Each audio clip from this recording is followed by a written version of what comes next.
Kernel Dropbox Backup tool streamlines the backup of online data from Dropbox accounts to any folder in your Windows system. It is your digital partner for safeguarding your digital information. With this advanced software, you can easily set up your Dropbox Cloud account and extract all necessary files and folders with the straightforward steps.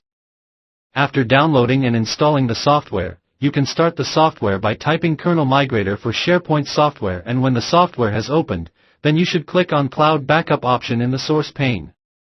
The new Kernel Cloud Backup will open, and you should click on Cloud Backup option and click Next.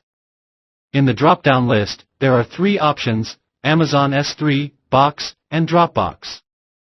Select Dropbox and insert client ID and client secret. Then, click Next.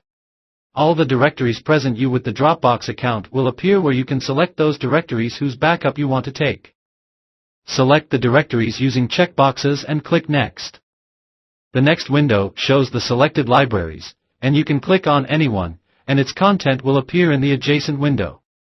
After checking the contents, if you click Next, then it shows that you must choose minimum one folder. So, utilize the checkbox and select the folders. Then, click Next.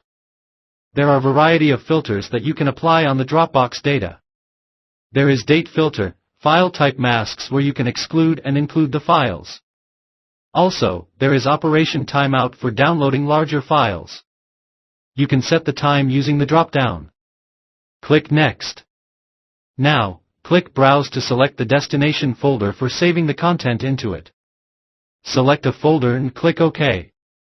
After selecting the destination, click Next and the Dropbox information will start to be saved in the selected folder. Let the backup process complete, and in the last, a prompt message shows that process is completed, and you can save the report in CSV format. You can click on the given link and reach the destination folder directly. Finally, click OK and close the backup procedure. Thanks for watching our video, and now you can save all documents, videos, photos, presentations, CAD files, etc. You must utilize the software yourself by downloading it from our webpage. Have a great day.